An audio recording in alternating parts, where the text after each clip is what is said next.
BC సంక్షేమం కోసం ప్రధాని మోడీ కృషి చేస్తున్నారని ఓబీసీ మోర్చా రాష్ట్ర అధ్యక్షుడు గంధమల్ల ఆనంద్ గౌడ్ తెలిపారు. అందుకే బీసీల కోసం విశ్వకర్మ యోజన పథకం ద్వారా ఎలాంటి పూచికత్తు లేకుండా రుణాలు అందజేస్తున్నారని తెలిపారు.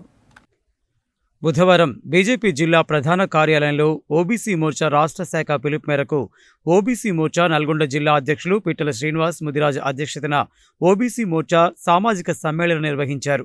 ఈ కార్యక్రమంలో నల్గొండ పార్లమెంటుకు సంబంధించిన మిర్యాలగూడ, నాగార్జున సాగర్, దేవరకొండ, నల్గొండ 4 అసెంబ్లీల ఓబీసీ మోర్చా మండల కార్యవర్గాలతో బీసీ సమ్మేళనం జరిగింది. ఈ కార్యక్రమంలో ముఖ్య అతిథిగా ఓబీసీ మోర్చా రాష్ట్ర అధ్యక్షుడు గంధమల్ల ఆనంద్ గౌడ్ పాల్గొని కార్యకర్తలకు దిశానిర్దేశం చేశారు.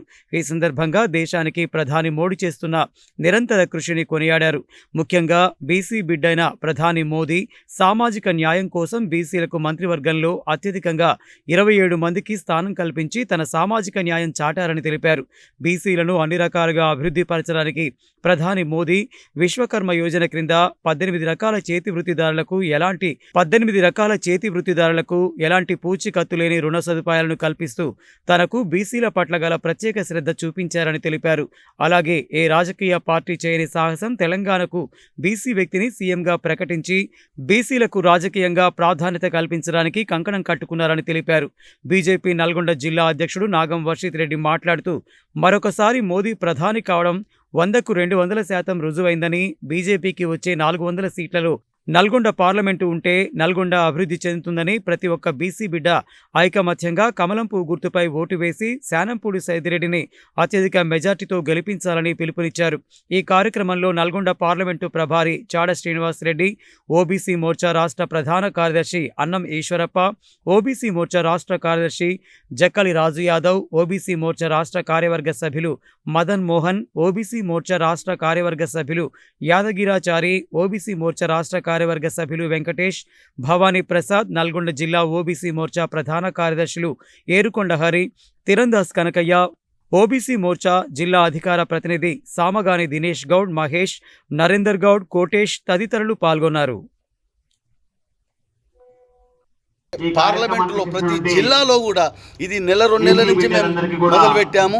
దీని ఎన్నికల్లో దృష్టిలో ఉన్న ప్రజలకు చెప్పడంతో పాటు ఇది నిరంతరం సాగే ప్రక్రియ. నరేంద్ర మోడీ గారి దేశానికి ఎంత ముఖ్యమంటే మనకు బార్డర్లో సైనికులు ఎంత ముఖ్యమో ఈ రోజు ఈ దేశాన్ని అన్ని విధాలా రక్షించడానికి నరేంద్ర మోడీ మించిన నాయకుడు ప్రపంచంలో లేడు. ఈ దేశానికి అతనంత ముఖ్య నాయకుడు ఇప్పుడు ఎవరు లేరు. అందరూ ప్రతిపక్షాలు చేతులు నిలబెట్టేశాయి. ఇప్పుడు మా పరిస్థితి ఎట్లుందంటే బీజేపీ పరిస్థితి, మేము మ్యాచ్ గెలుస్తున్నాం, ఎన్ని వికెట్లతో గెలుస్తున్నాం, ఎంత స్కోర్తో గెలుస్తున్నాం. అలాంటి పరిస్థితుల్లో మేము ఎన్నికెళ్ళబోతున్నాం. అయినా పేద ప్రజల దగ్గరికి పోయి భారతీయ జనతా పార్టీ ఇప్పటిదాకా చేసిన అన్ని విషయాలు చెప్పాలి. ఇవాళ దేశంలో 500 సంవత్సరాల కింద ఒక క్లిష్టమైన పరిస్థితిలో అప్పటి ఉన్న రాజులు, ముస్లిం రాజులు మన అయోధ్యలో రామాలయాన్ని కూలగొడితే దేశంలో ఏ యువకుడు కూడా చిన్న ఇబ్బంది కలగకుండా, వాళ్ళ ప్రాణానికి నష్టం కలగకుండా, ఉద్యమాలు లేకుండా భవ్యమైన దివ్యమైన రామాలయాన్ని కట్టి ఇవాళ మొన్ననే ప్రారంభిస్తే ఈ దేశంలో కాదు ప్రపంచమే సంబరాలు చేసుకుంది. అలాంటి మంచి పాలన ఇచ్చే నరేంద్ర మోడీ గారి గల దేశంలో అందరూ మా నరేంద్ర మోడీ కావాలనుకుంటున్నారు. అగ్రవర్ణాలలో ఉన్నటువంటి పేదవాళ్ళు వీళ్ళందరూ కూడా పైకి రావాలనే ఉద్దేశంతో మన దేశ ప్రధానమంత్రి గౌరవనీయులు భరతమాత ముద్దుబిడ్డ శ్రీ నరేంద్ర మోడీ గారు రోజు విశేషంగా ఆలోచన చేస్తూ అనేకమైనటువంటి పథకాలను తీసుకొని రావడం జరిగింది. గత 10 సంవత్సరాల చూస్తే ఈరోజు మన జీడిపి 8% ఉన్నది. ప్రపంచాలలోనే 8వ స్థానంలో ఉన్నది. కానీ ఇక ముందు ప్రపంచ దేశాలలో 3వ నంబర్గా భారతదేశాన్ని ఉంచడానికి, విశ్వగురువుగా ఉంచడానికి నరేంద్ర మోడీ గారు ప్రయత్నం చేస్తూ ఉన్నారు. కనుక మీ అందరి చూస్తున్నాం, భారతదేశం మొత్తం చూస్తూ ఉన్నది, ప్రపంచం మొత్తం చూస్తూ ఉన్నది. నరేంద్ర మోడీ గారు ఒకటే మాట చెప్పారు, భారతీయులందరూ కూడా నా కుటుంబ సభ్యులు. ఆయనకు వేరే పార్టీలను చూస్తే కుటుంబ వ్యవస్థ ఉంటుంది. ఇందిరాగాంధీ, నెహ్రూను చూస్తే నెహ్రూ, ఇందిరాగాంధీ, రాజీవ్ గాంధీ, రాహుల్ గాంధీ, మేనకా గాంధీ ఇట్లా ఉన్నది. కేసీఆర్ని చూస్తే కేసీఆర్, కేటీఆర్, కవిత, హరీష్ రావు కుటుంబ వ్యవస్థ ఉన్నది. ఇక్కడ నరేంద్ర మోడీ గారికి భారతీయ జనతా పార్టీ కుటుంబ వ్యవస్థ లేదు. వారొక్కటే చెప్తా ఉన్నారు, భారతీయులందరూ 140 కోట్ల మంది నా కుటుంబ సభ్యులని. కాబట్టి ఈరోజు భారతదేశాన్ని అగ్రస్థానంలో ఉంచాలంటే మనకు ఒక్క నాయకుడు కనిపిస్తున్నాడు, నరేంద్ర మోడీ గారు.